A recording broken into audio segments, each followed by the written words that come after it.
Today, I want to address my fellow Kenyans and the international community about the 2022 Kenyan elections and the role of the Independent Election and Boundaries Commission, the IEBC, the body mandated by the Constitution and the law to conduct and manage elections. On August 9th, 2022, millions of Kenyans turned out in large numbers in an attempt to choose their leaders at the national, county, and local levels after long and generally peaceful campaigns. But yesterday, August 15th, our budding democracy suffered a major setback.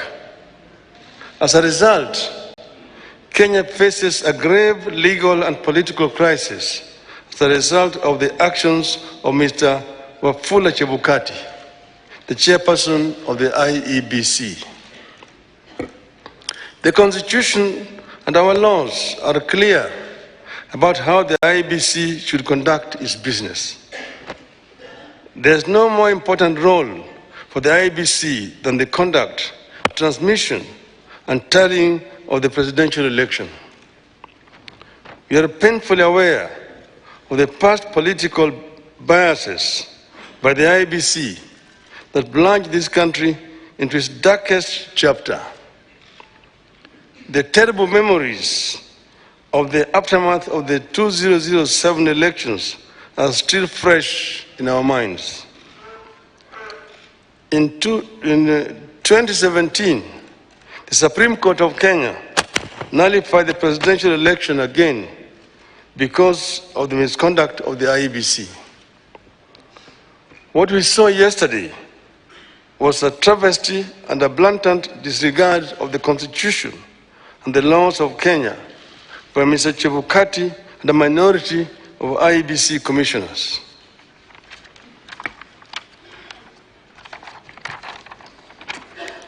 The law is clear on the role of the chairperson of the IEBC.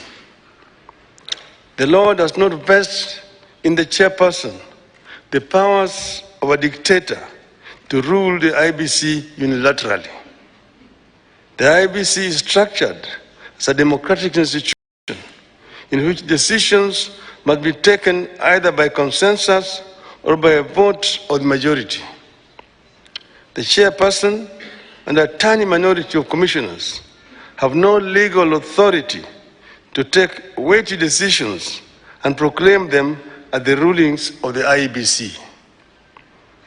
The law on the IEBC provides that unless a unanimous decision is reached, a decision on any matter before the Commission shall be by a majority of the members present and voting. I want to repeat. Unless a unanimous decision is reached, a decision on any matter before the Commission shall be by a majority of the members present and voting.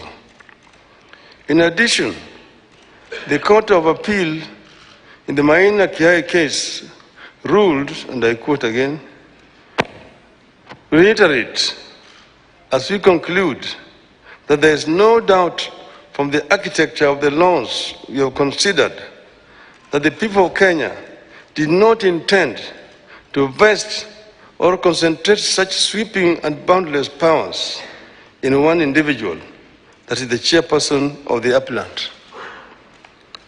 That is why I and Azimio La Umoja One Kenya and the nation at large were shocked yesterday to learn that Mr. Chebukati alone decided to pronounce himself on the supposed winner of the 2022 presidential elections.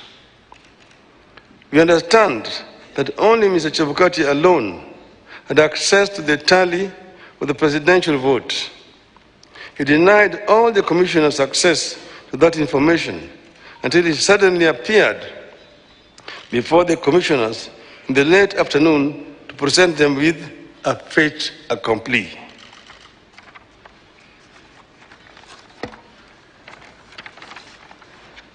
Barely 2 hours before his announcement, Mr. Bukhari called a meeting of the IEBC and revealed to them the different results he was going to announce.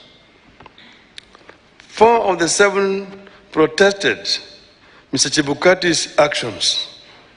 But Mr. Chebukati, whose mind appeared made up, did not entertain any discussion of the results, precipitating a walkout by a majority of the commissioners, who promptly denounced the results at a press conference. We know what happened next.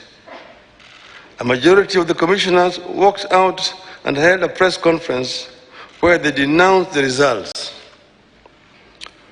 Our view in Azimio is clear. The figures announced by Mr. Chebukati are null and void.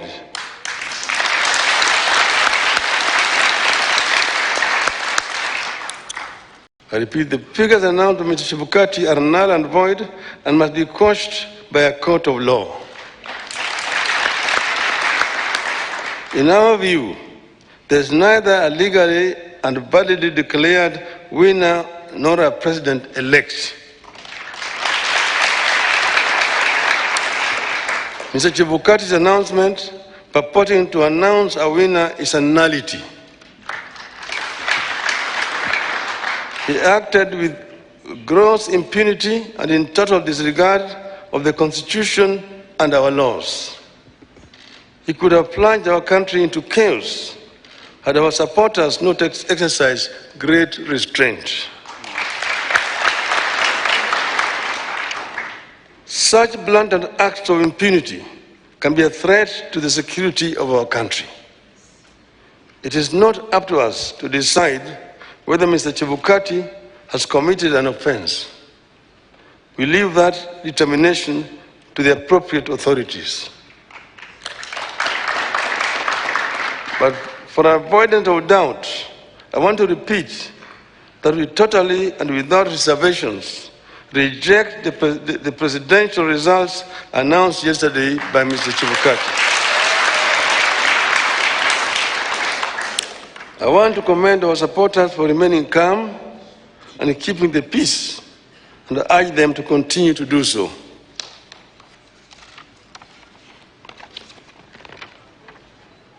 Let no one take the law into their own hands.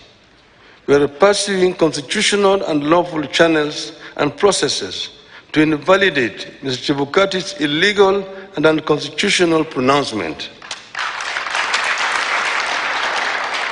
We are certain that justice will prevail. I want to further commend the heroism of the 4 commissioners, the majority of the IEBC, who stood up to the bullying and the illegal conduct of Mr. Chebukati. We are proud of them and ask them not to fear anything. Kenyans are with them. Today, I do not want to fully address our strategies going forward, but suffice it to note that we will be pursuing all constitutional and legal options available to us. We will do so because we regard the many flaws in the elections and the wrongs committed by the IEBC as fatal to the process and the outcome announced by Mr. Chebukati. We urge Kenyans and the friends and partners of Kenya abroad to stand tall and be counted as we seek to advance the ideals of democracy and an open society that we have always stood for. We will pursue justice for our supporters and for all Kenyans so that their choices are respected and honored. May God bless you and may God bless Kenya.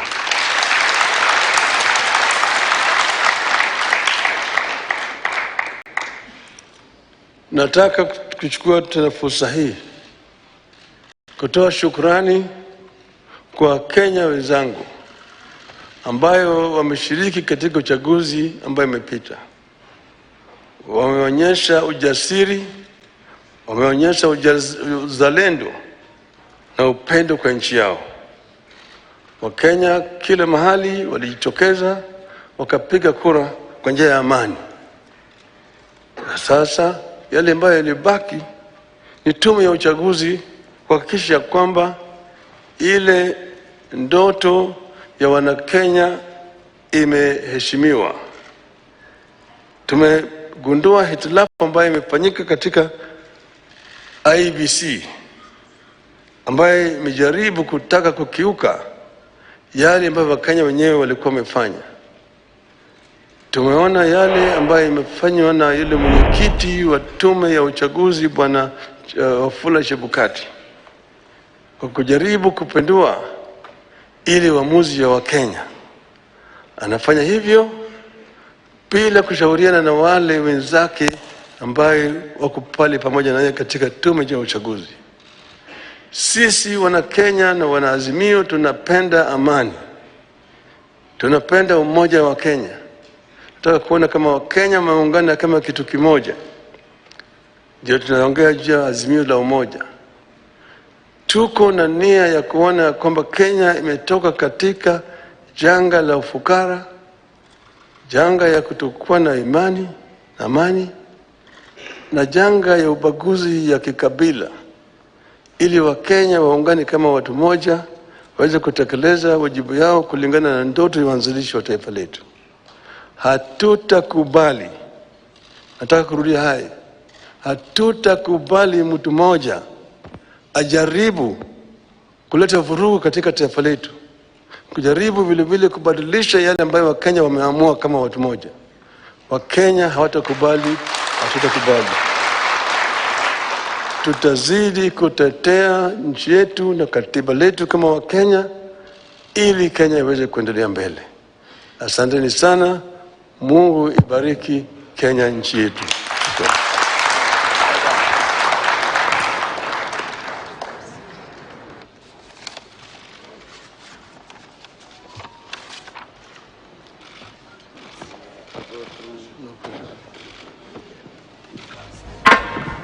Niombe sote tusalie tumeketi tunapomruhusu